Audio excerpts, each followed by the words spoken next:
ಶಿವಕುಮಾರ್ ಅವರು ತುಂಬ ಚೆನ್ನಾಗಿ ಆತ್ಮೀಯ ಒಡನಾಟ ಇರೋಂಥವರು. ನಿಮ್ಮನ್ನು ನೋಡಿ ತುಂಬ ಖುಷಿಯಾಯಿತು. ಇದೇ ರೀತಿಯಾಗಿ ನಿಮ್ಮ ಏನು ಒಂದು ಸಂಸ್ಥೆ ಇದೆ ಹೆಚ್ಚಿನ ರೀತಿಯಲ್ಲಿ ಬೆಳೆದು ಆದಷ್ಟು ಕಷ್ಟದಲ್ಲಿರುವಂತಹ ವಿದ್ಯಾರ್ಥಿಗಳಿಗೆ ಸಹಾಯವನ್ನು ಮಾಡಿ ಅವ್ರ ಕೈಲಿ ಒಂದು ವೇಳೆ ನಿಮ್ಮ ಸಂಸ್ಥೆಗೆ ಆದಷ್ಟು ಒಂದು ಫೀಸನ್ನು ಏನು ಮಾಡಿದ್ದೀನಿ ನನಗೆ ಗೊತ್ತಿಲ್ಲ, ಆದರೂ ನನ್ನ ಕರ್ತವ್ಯ ಹೇಳ್ತಾ ಇದ್ದೀನಿ. ಆ ಥರ ಫೀಸ್ ರೂಪದಲ್ಲಿದ್ದರೆ ಕೆಲವರು ಓದಬೇಕು ಅನ್ನೋ ಹಂಬಲ ಆಸೆ ಇರುತ್ತೆ, ಬಟ್ ಸಪೋರ್ಟ್ ಇರೋಲ್ಲ. ನಾನು ಕೂಡ 93-94 BA ಮುಗಿದಂಥ ಸಂದರ್ಭದಲ್ಲಿ IAS ಫಿಲಿಮ್ನಲ್ಲಿ ಪಾಸಾಗಿತ್ತು. ಮೇನ್ ಎಕ್ಸಾಮ್ಗೆ ಓದಲಿಕ್ಕೆ ಯಾರೋ ಸಪೋರ್ಟ್ ಇಲ್ಲದ ಕಾರಣ ಮಾಸ್ಟರ್ ಡಿಗ್ರಿ ಸೇರಿ ನಂತರ LLB ಬರಬೇಕಾಯಿತು. LLB ಬಂದು ಏನು ಕೂಡ ತೊಂದರೆ ಇಲ್ಲ. 25 ವರ್ಷ ವಕೀಲ ವೃತ್ತಿಯನ್ನು ಮಾಡಿ ಒಳ್ಳೆಯ ನನ್ನದೇ ಆದ ಒಂದು ಹೆಸರು ಇದೆ. ಈ ವೃತ್ತಿನೂ ಕೂಡ ತುಂಬ ಆನರಬಲ್ ಜಾಬ್ ಅಂತ ನಾನು ಈ ಸಂದರ್ಭದಲ್ಲಿ ಹೇಳಲಿಕ್ಕೆ ಇಷ್ಟಪಡ್ತೀನಿ. ನಿಮ್ಮ ಸಂಸ್ಥೆ ಚೆನ್ನಾಗಿ ಬೆಳೀಲಿ. ಇವತ್ತು ಒಂದು ಮೊದಲಿಗೆ ಬೇಸರದ ಸಂಗತಿ ಅಂದರೆ ಈ ಒಂದು ಜಾಗದಲ್ಲಿ ಇಷ್ಟೊಂದು ಖಾಲಿ ಚೇರ್ಗಳಿದೆ. ಅಂದರೆ ಕನ್ನಡದ ಬಗ್ಗೆ ನಮ್ಮ ಜನಕ್ಕೆ ಎಷ್ಟು ಅಭಿಮಾನ ಇದೆ ಅನ್ನೋದು ಈ ಚೇರ್ಗಳು ನೋಡಿದ್ರೆ ಎತ್ತಿ ಕಾಣಿಸ್ತದೆ. ಏನು ಬಸವೇಶ್ವರ ನಗರ ಇರ್ಬೋದು, ಈ ಬಸವೇಶ್ವರ ಬಡವಣೆ ಅಥವಾ ರಾಮಾನುಜ ರೋಡ್, ಇದೆಲ್ಲ ನಮ್ಮ ಹಳೆ ಅಡ್ಡ. ಇಲ್ಲೆಲ್ಲ ತುಂಬ ಜನಸಂಖ್ಯೆ ಇದೆ, ತುಂಬ ಎಲ್ಲ ಒತ್ತು ಮನೆಗಳು, ಜನಸಂಖ್ಯೆ ತುಂಬ ಇದೆ. ಬಟ್ ಯಾಕೆ ಕಾರ್ಯಕ್ರಮಕ್ಕೆ ಬಂದಿಲ್ಲ? ಕನ್ನಡದ ಮೇಲೆ ಅಭಿಮಾನ ಇಲ್ವಾ ಅಥವಾ ಅವ್ರಿಗೆ ಈ ಕಾರ್ಯಕ್ರಮದ ಬಗ್ಗೆ ತಿಳುವಳಿಕೆ ಇಲ್ವಾ ಅನ್ನೋದು ನನಗಾದರೂ ಅದ್ರ ಬಗ್ಗೆ ಸಂಶಯ ಇದೆ ಬಂಧುಗಳೇ. ಏಕೆಂದರೆ ಇವತ್ತು ಕನ್ನಡ ಯಾವ ಪರಿಸ್ಥಿತಿಯಲ್ಲಿ ಇದೆ ಅಂದರೆ ಬ್ಯಾಂಗ್ಳೂರಲ್ಲಿ 27% ಕನ್ನಡ ಬಂದು ನಿಂತಿದೆ. ಇನ್ನು 63% ಬೇರೆ ಭಾಷೆ ಆಕ್ರಮಿಸ್ಕೊಂಡಿದ್ದಾರೆ. 27% ಬೆಂಗಳೂರಲ್ಲಿ ಬಂದು ನಿಂತಿದೆ.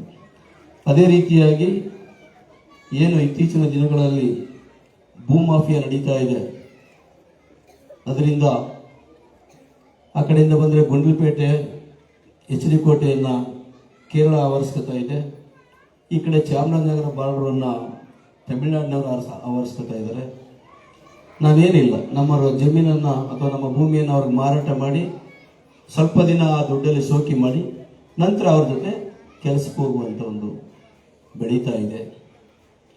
ಇದರಿಂದ ನಾವೆಲ್ಲಿ ಕನ್ನಡವನ್ನು ಬೆಳೆಸ್ತಾ ಇದ್ದೇವೆ, ಉಳಿಸ್ತಾ ಇದ್ದೇವೆ ಅನ್ನೋದು ತುಂಬ ಕಷ್ಟಕರವಾಗಿದೆ. ಚಂದ್ರಶೇಖರ್ ಅವರು ಹೇಳಿದ್ರು ಇಂದಿನ ಹೋರಾಟಗಳನ್ನ, ಬಟ್ ಈ ಸಂದರ್ಭದಲ್ಲಿ ಇತ್ತೀಚಿನ ದಿನಗಳಲ್ಲಿ ಆ ರೀತಿಯ ಹೋರಾಟಗಳ ಭಾವನೆ, ಮನೋಭಾವ ತುಂಬ ಕಡಿಮೆ ಆಗ್ತಾ ಬರ್ತಿದೆ, ನಶಿಸಿ ಹೋಗ್ತಾ ಇದೆ.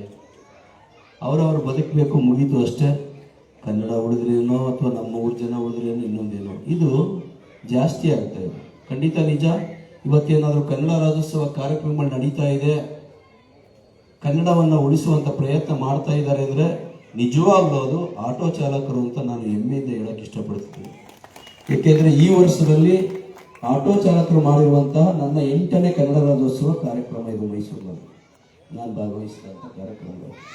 ಏನೂ ಮಾಡಲಿಲ್ಲ ಅಂದರೂ ಅವರ ಆಟೋ ಚಾಲಕರು ಅವರ ಏನೋ ಒಂದು ಜಾಗದಲ್ಲಿ ಒಂದು ಫೋಟೋ ಹಾಕಿ ಅಲ್ಲಿ ಅಟ್ಲೀಸ್ಟ್ ಒಂದು 200 ಜನಕ್ಕೆ, 100 ಜನಕ್ಕೆ ಒಂದು ತಿಂಡಿ ಕೊಡುವಂಥ ಒಂದು ಕೆಲಸವನ್ನು ಅವರು ಕನ್ನಡ ರಾಜ್ಯೋತ್ಸವದ ಹೆಸರಿನಲ್ಲಿ ಆಟೋ ಚಾಲಕರು ಮಾಡ್ಕೊ ಬರ್ತಾ ಇದ್ದಾರೆ. ಆಟೋ ಚಾಲಕರಿಗೆ ನನ್ನ ವೈಯಕ್ತಿಕವಾಗಿ ನಿಮಗೆ ತುಂಬ ಹೃದಯದ ಧನ್ಯವಾದಗಳು. ಈ ಒಂದು ಸಂಸ್ಥೆಯಲ್ಲಿ ನಾನು ಕೇಳೋ ಮಟ್ಟಿಗೆ ಸುಮಾರು 20 ಜನ ಆಟೋ ಮಹಿಳಾ ಚಾಲಕರಿದ್ದಾರೆ ಅಂತ ನನ್ನ ಆಫೀಸ್ಗೆ ನನ್ನನ್ನು ಒಂದು ಕಾರ್ಯಕ್ರಮಕ್ಕೆ ಇನ್ವೈಟ್ ಮಾಡಲಿಕ್ಕೆ ಬಂದಿದ್ರು. ಮತ್ತು ಈ ಒಂದು ಸಂಸ್ಥೆಯ ಗೌರವ ಅಧ್ಯಕ್ಷರಾಗಬೇಕು, ನೀವು ಕಾನೂನು ಸಲಹೆಯಾಗಬೇಕು ಅಂತ ಮುರುಗನ್ ಅವರು ಮತ್ತು ಇನ್ನು ಇಲ್ಲಿ ರೂಪಾ ಮೇಡಮ್ ಇದ್ದಾರೆ, ಅವರ ಸಹಪಾಠಿಗಳು ಎಲ್ಲರೂ ನನ್ನ ಆಫೀಸಿಗೆ ಬಂದಿದ್ದು ಹೇಳಿದ್ರು. ನಾವು ಒಂದು 3-4 ಜನ ಮಹಿಳೆಯರು ಕೂಡ ಬಂದಿದ್ರು. ಅವ್ರು ಹೇಳಿದ್ರು ನಾನು ಒಂದು 5 ಜನ ಇರಬೇಕು ಮೈಸೂರಿನಲ್ಲಿ ಆಟೋ ಚಾಲಕರು ಮಹಿಳೆಯರು ಅಂದಾಗ ಸುಮಾರು 20 ಜನ ಇದ್ದೀವಿ ಸರ್ ಅಂತ ಹೇಳಿದ್ರು. ತುಂಬ ಹೆಮ್ಮೆಯ ಪಡುವಂಥ ವಿಚಾರ. ಇವತ್ತು ಮಹಿಳೆಯರು ಪುರುಷರಿಗಿಂತ ಏನು ಕಡಿಮೆ ಇಲ್ಲ, ಎಲ್ಲ ರಂಗದಲ್ಲೂ ಇದ್ದೀವಿ ಅಂತ ಮುನ್ನುಗ್ತಾ ಇದ್ದಾರೆ. ಆದರೆ ಅದಕ್ಕೆ ನಾವು ಪುರುಷರವ್ರಿಗೆ ಸಹಕಾರ ನೀಡಬೇಕು. ಈ ಕಾರ್ಯಕ್ರಮದಲ್ಲಿ ನೋಡಿ, ಈ ಕಡೆ ಮಹಿಳೆಯರೇ ಸಂಪೂರ್ಣವಾಗಿ ಜಾಸ್ತಿ ಇದ್ದಾರೆ. ನಿಮಗೆ ನಿಮ್ಮ ಮಹಿಳೆಯರಿಗೆ ನಿಮ್ಮದೇ ಆದ ಒಂದು ಛಲ ಇದೆ. ನೀವೇನಾದರೂ ಯಾವುದನ್ನೇ ಆಗಲಿ ನಾವು ಎತ್ತಿಡಿಬೇಕು ಅಂತ ನೀವು ಮುನ್ನುಗ್ಗಿದ್ರೆ ಏನು ಕೆಲಸ ಬೇಕಾದ್ರೂ ನಿಮಗೆ ಸಾಧಿಸುವಂಥ ಒಂದು ಛಲ ಇದೆ. ಬಟ್ ಏನು ಅಂದರೆ ನಿಮ್ಮ ನಿರ್ಲಕ್ಷ್ಯತನ ನಿಮ್ಮನ್ನು ಮುಂದೂಡಕ್ಕೆ ಬರ್ತಾ ಇಲ್ಲ. ಇದು ಸಮಸ್ಯೆ ಆಗಿರೋದು. ಯಾವ ರಂಗದಲ್ಲೂ ಬೇಕಾದ್ರೂ ನೀವು ಯಾರಿಗೇನು ಕಡಿಮೆ ಇಲ್ಲ. ಪುರುಷರು ಇಂಥದ್ದೇ ಮಾಡಬೇಕು ಅಥವಾ ಮಹಿಳೆಯರು ಇಂಥದ್ದೇ ಮಾಡಬೇಕು, ಅದು ಹಿಂದೆ ಇತ್ತು. ಯಾವಾಗ ಹೇಳಿ? ಭಾರತ ಸಂವಿಧಾನ ಜಾರಿಗೆ ಬರುವ ಮೊದಲು ಹೆಣ್ಣು ಮಕ್ಕಳಿದ್ದೀರಿ ನೀವು, ಒಂದು ಹೆರಿಗೆಯ ಫ್ಯಾಕ್ಟ್ರಿಯಾಗಿ ಮನೆಯ ಒಳಗಡೆ ಅಡುಗೆ ಮಾಡ್ಕೊಂಡು ಅಷ್ಟಕ್ಕೆ ಮಾತ್ರ ಸೀಮಿತವಾಗಿದ್ರಿ. ಭಾರತ ಸಂವಿಧಾನ ಬಂದ ನಂತರದಲ್ಲಿ ಹೆಣ್ಣು ಮಕ್ಕಳಿಗೂ ಕೂಡ ಸಮಪಾಲು ಅನ್ನೋ ಒಂದು ಭಾರತ ಸಂವಿಧಾನದಲ್ಲಿ ಬಾಬಾ ಸಾಹೇಬ್ ಅಂಬೇಡ್ಕರ್ ಅವರು ಒಂದು ಹಿಂದೂ ಕೋಡ್ ಬಿಲ್ಲನ್ನು ಮನ್ನಿಸಿ, ಆ ಹಿಂದೂ ಕೋಡ್ ಬಿಲ್ನಲ್ಲಿ ಮಹಿಳೆಯರಿಗೂ ಕೂಡ ಸಮಾನವಾದ ಹಕ್ಕನ್ನು ಕೊಡಬೇಕು ಅಂತ ಹೇಳಿ ಆಗಿನ ಸರ್ಕಾರ ಅದನ್ನು ಅಂಗೀಕಾರ ಮಾಡಲಿಲ್ಲ ಅಂತ ರಾಜೀನಾಮೆ ಕೊಟ್ಟ ಬಂದಂಥ ಮೊದಲನೇ ಸಚಿವರು ಬಾಬಾ ಸಾಹೇಬ್ ಅಂಬೇಡ್ಕರ್. ನಿಮಗೋಸ್ಕರ, ಹೆಣ್ಣು ಮಕ್ಕಳಿಗೋಸ್ಕರ. ಆದರೆ ಅದನ್ನು ಯಾರು ತಿಳಿಸುವಂಥ ಒಂದು ಪ್ರಯತ್ನ ಮಾಡ್ತಾ ಇಲ್ಲ, ತಾವ್ಯಾರು ತಿಳ್ಕೊಳ್ಳೋಂಥ ಒಂದು ಪ್ರಯತ್ನವನ್ನು ಕೂಡ ಮಾಡ್ತಾ ಇಲ್ಲ. ಇವತ್ತೇನಾದರೂ ಬಾಬಾ ಸಾಹೇಬ್ ಅಂಬೇಡ್ಕರ್ ಹುಟ್ಟಲಿಲ್ಲ, ಅವರು ಭಾರತ ಸಂವಿಧಾನವನ್ನು ಬರೀಲಿಲ್ಲ ಅಂದಿದ್ರೆ ನೀವು ಹೆಣ್ಮಕ್ಳು ಯಾರು ಕೂಡ ಏನು ಮೇಡಮ್ದಿರು ಕೂತಿದ್ದೀರಿ, ನೀವು ಕೂಡ ಇಲ್ಲಿ ಬಂದು ನಮ್ಮ ಸಮಕ್ಷ ಸ್ಟೇಜ್ ಮೇಲೆ ಕೂತ್ಕೊಳ್ಳೋಕೆ ಆಗ್ತಿರ್ಲಿಲ್ಲ. ಇವತ್ತು ನೀವು ಇಲ್ಲಿ ಕೂತಿದ್ದೀರಿ ಅಂದರೆ ಭಾರತ ಸಂವಿಧಾನ ಕಾರಣ. ಅದಕ್ಕೆ ನೀವೆಲ್ಲರೂ ಭಾರತ ಸಂವಿಧಾನವನ್ನು ನಿಮ್ಮ ಮಕ್ಕಳಿಗೆ ಓದಿಸಿ ತಿಳಿಸುವಂಥ ಒಂದು ಕೆಲಸವನ್ನು ಮಾಡಿದ್ರೆ ನಮ್ಮ ದೇಶ ಇನ್ನೂ ಉದ್ಧಾರ ಆಗುತ್ತೆ ಅಂತ ನಾನು ಈ ಸಂದರ್ಭದಲ್ಲಿ ನಿಮಗೆ ಹೇಳಕ್ಕೆ ಇಷ್ಟಪಡ್ತಿದ್ದೀನಿ. ಇದರ ಜೊತೆಯಲ್ಲಿ ಹೆಚ್ಚಿನ ರೀತಿಯಲ್ಲಿ ಏನು ಆಟೋ ಚಾಲಕರು ಅಂದರೆ ಯಾವುದೇ ವೃತ್ತಿಯನ್ನು ಮಾಡಿದ್ರೆ ಅದು ಕಳಪೆ ಅಲ್ಲ. ನಮ್ಮ ವೃತ್ತಿಯಲ್ಲಿ ನಮಗೆ ಶ್ರದ್ಧೆ ಇರಬೇಕು, ಆಸಕ್ತಿ ಇರಬೇಕು, ಕಾಳಜಿ ಇರಬೇಕು. ಯಾವ ವೃತ್ತಿಯೂ ಕೂಡ ಕಳಪೆ ವೃತ್ತಿ ಅಲ್ಲ. ಅದರ ಮೇಲೆ ಶ್ರದ್ಧೆ ಇಟ್ಟು ಇತ್ತೀಚಿನ ದಿನಗಳ ನೋಡ್ತಾ ಇದ್ದೀನಿ, ಆಟೋ ಚಾಲಕರ ಮಕ್ಕಳು ಕೂಡ ರ್ಯಾಂಕ್ ಬಂದಿರೋಂಥದ್ದು.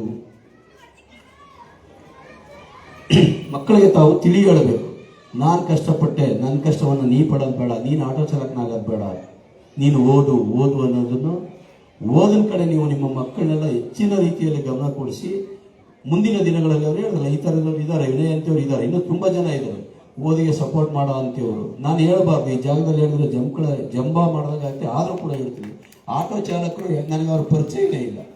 ಯಾರೋ ಬಂದು ಹೇಳಿದ್ರು ಇಲ್ಲೇ ಇದೇ ಏರಿಯಾ ಇಲ್ಲ, ಇಲ್ಲಿಂದ ನನ್ನ ಮಗಳು ಮಾರಾಣಿಸ್ ಕಾಲೇಜ್ಗೆ ಹೋಗ್ಬೇಕು ಅಣ್ಣ, ನನಗೆ ಸೈಕಲ್ ಬೇಕು ನನ್ನ ಮಗಳಿಗೆ ಅಂತ ಹೇಳಿದ್ರು. ಇಬ್ಬರಿಗೆ ನಾನು ಸೈಕಲ್ ಕೊಡಿಸ್ದೆ. ಅದು ದೊಡ್ಡವಸ್ಗೆ ಹೇಳ್ತಾ ಇಲ್ಲ, ನಾನು ಹೇಳಿದ್ದು ನೀವು ಓದ್ತೀವಿ ಮುಂದೆ ಬರ್ತೀವಿ ಅಂತ ಅಂದರೆ ನಿಮ್ಮ ಸೇವೆ ಮಾಡೋಕ್ಕೆ, ನಿಮಗೆ ಸಹಾಯ ಮಾಡೋಕ್ಕೆ ಯಾರಾದರೂ ಇದ್ದೇ ಇರ್ತಾರೆ. ಬಟ್ ನೀವು ಮುಂದೆ ಬರಬೇಕು, ನಿಮ್ಮ ಮಕ್ಕಳನ್ನ ಒಳ್ಳೆ ವಿದ್ಯಾಭ್ಯಾಸಕ್ಕೆ ತೊಡಗಿಸ್ಬೇಕು ಅಂತ ಹೇಳೋದಕ್ಕೋಸ್ಕರ ನಾನು ನಿಮ್ಗೆ ಇದು ಹೇಳ್ತಾ ಇದ್ದೀನಿ. ಇವತ್ತು ಇನ್ನು ಮುಂದಾದರೂ ಇನ್ನೂ ಹೆಚ್ಚಿನ ರೀತಿಯಲ್ಲಿ ತಾವೆಲ್ಲರೂ ಕೂಡ ಕನ್ನಡವನ್ನು ಉಳಿಸುವಂಥ ನೀವೆಲ್ಲರೂ ಅಲ್ಲ, ನಾವೆಲ್ಲರೂ ಕೂಡ ಮಾಡುವ. ಯಾಕೆಂದರೆ ನಾವೆಷ್ಟು ಕನ್ನಡದವ್ರು ನಾವೆಷ್ಟು ಬೇರೆಯವ್ರಿಗೆ ಭಾಳ ಗೌರವಿಸ್ತೀವಿ ಅಂದರೆ, ಯಾರಾದರೂ ಬಂದು ಕರ್ನಾಟಕದವ್ರನ್ನ ಅಡ್ರೆಸ್ ಕೇಳಿದ್ರೆ ಹೇಳ್ತೀವಿ, ಅವ್ರಿಗೆ ಅರ್ಥ ಆಗಲಿಲ್ಲ ಕರ್ಕೊಂಡ್ಬಿಟ್ಬಿಡ್ತೀವಿ ಬೇಕಾದ್ರೆ ಅಂತ ಅಡ್ರೆಸ್ಗೆ. ಆದರೆ ಅದೇ ನೀವು ಬೇರೆ ರಾಜ್ಯದಲ್ಲಿ ಹೋಗಿ ಕೇಳಿ, ಗೊತ್ತಿದ್ರು ಗೊತ್ತಿಲ್ಲ ಅಂತ ಹೇಳಿ ಕಳಿಸ್ತಾರೆ. ಅವ್ರಿಗೆ ಕನ್ನಡ ಗೊತ್ತಿದ್ರು ಕೂಡ ಅವರು ಮಾತಾಡಲ್ಲ. ನಮಗೆ ಯಾಕೆ ಆ ಸ್ವಾಭಿಮಾನ ಬೆಳಿಬಾರ್ದು? ಟೈಮಿಂಗ್ಸ್ ಕೊಟ್ಟವ್ರೆ, ಮುಗಿಸ್ತೀನಿ ಮೇಡಮ್. ನಮಗೆ ಯಾಕೆ ಕನ್ನಡದ ಬಗ್ಗೆ ಅಭಿಮಾನ ಬರಬಾರ್ದು? ನಮಗೆ ಯಾಕೆ ಕನ್ನಡದ ಬಗ್ಗೆ ಸ್ವಾಭಿಮಾನ ಬರಬಾರ್ದು? ನೆಲ ಜಲ ಭಾಷೆ ವಿಚಾರ ಬಂದಾಗ ನಾವು ಯಾರಿಗೂ ತಲೆ ತಗ್ಗಿಸಬಾರ್ದು, ನಾವು ಯಾರಿಗೂ ಕೇರ್ ಮಾಡಬಾರ್ದು. ಎದೆ ಎತ್ತಿ ನಡೆಯಬೇಕು. ಕನ್ನಡ ಅಂದರೆ ಎದೆ ಎತ್ತಿ ನಡೆಯೋದು. ಕನ್ನಡ ನಮ್ಮ ಎದೆ ಸಿಡಿದ್ರೆ ಕನ್ನಡ ಇದೆ ಅಂತ ಬೇರೆಯವರು ಗೊತ್ತಾಗಬೇಕು. ಆಗ ನಮಗೆ ಕನ್ನಡ ಅಭಿಮಾನ ಅಂತ ಗೋಚರವಾಗುತ್ತೆ. ಬಂಧುಗಳ, ದಯಮಾಡಿ ಎಲ್ಲರೂ ಕೂಡ ಮುಂದಿನ ಇನ್ನೂ ಹೆಚ್ಚಿನ ರೀತಿಯಲ್ಲಿ ಈ